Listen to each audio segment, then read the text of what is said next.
আজ আমি দেখাবো কিভাবে সহজে এবং স্বাস্থ্যসম্মত উপায়ে ঘরেই চিকেন বল বানিয়ে নেওয়া যায়।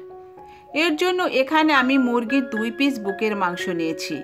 এবার একটা টিস্যু দিয়ে মাংস থেকে এক্সট্রা পানি মুছে নেব। তারপর একটা নাইফ দিয়ে মাংসগুলো লম্বা লম্বা পিস করে কেটে নিয়ে তারপর ছোট ছোট টুকরো করে নেব।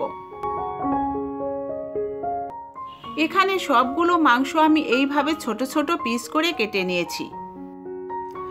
এখানে একটা কিমা করার জার নিয়েছি। এবার সব মাংসগুলো এই জারের ভিতর নিয়ে নিচ্ছি। তারপর ঢাকনা দিয়ে ঢেকে মাংসগুলো প্রথমে আমি কিমা করে নেব। খুব বেশি মিহি করে কিমা করা যাবে না, ঠিক এই রকম রাখতে হবে। খুব বেশি মিহি করে কিমা করলে বল খেতে ভালো লাগবে না। এবার কিমাগুলো একটা বলে নিয়ে নিচ্ছি।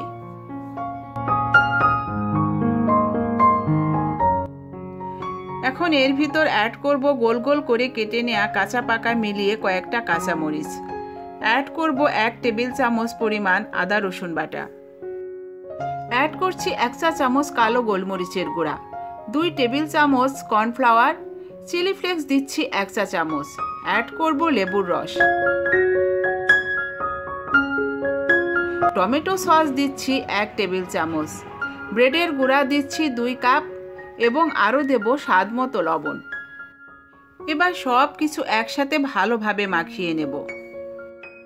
আমি কিন্তু এখানে 2টা ব্রেড ব্লেন্ডারে ব্লেন্ড করে তারপর ব্রেড ক্রাম্ব হিসাবে ব্যবহার করেছি। আপনারা চাইলে প্যাকেটের ব্রেড ক্রাম্বটাও ব্যবহার করতে পারবেন। সব কিছু আমার ভালোভাবে মাখিয়ে নেওয়া হয়ে গিয়েছে। এবার হাতে একটু তেল মাখিয়ে নিয়ে তারপর ছোট ছোট বলের মতো করে বানিয়ে নেব।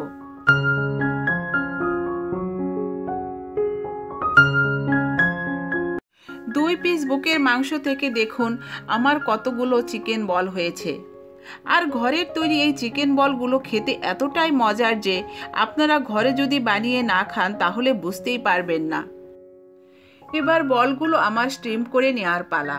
এর জন্য এখানে একটা স্টিমার নিয়ে এর ভিতর কিছুটা পানি নিয়ে নিয়েছি। এখন একটা ব্রাশের সাহায্যে এর উপরের অংশে কিছুটা তেল ব্রাশ করে দেব।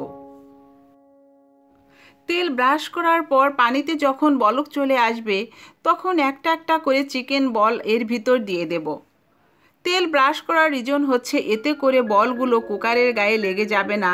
স্টিম করে নেওয়ার পর বলগুলো অনায়াসে কুকার থেকে উঠিয়ে নেওয়া যাবে। এবার একটা ঢাকনা দিয়ে ঢেকে রাখবো 10 মিনিট। ফিরে আসছি 10 মিনিট পর। এরই মধ্যে দেখুন বলগুলো আমার কি সুন্দর সুসিদ্ধ হয়ে গিয়েছে, দেখে নিশ্চয়ই বুঝতে পারছেন। এখন ঠান্ডা করে বলগুলো নামিয়ে নেব। ঠান্ডা করে নেওয়ার পর আপনারা চাইলে এই রকম একটা জিপলক ব্যাগে ভরে তারপর ডিপ ফ্রিজে বলগুলো সংরক্ষণ করতে পারবেন। যখন ইচ্ছে তখন শুধু ফ্রিজ থেকে বের করে ভেজে নিলেই চলবে। এবার আমি কয়েকটা বল ভেজে দেখাচ্ছি। দেখুন বলগুলো কতটা লোভনীয় দেখাচ্ছে।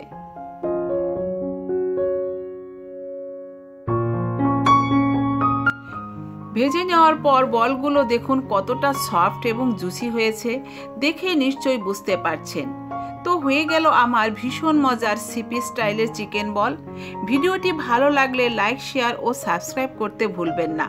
আবার দেখা হবে অন্য কোনো খাবারের ভিডিও নিয়ে। আপনারা সবাই অনেক বেশি ভালো থাকবেন। আল্লাহ হাফেজ।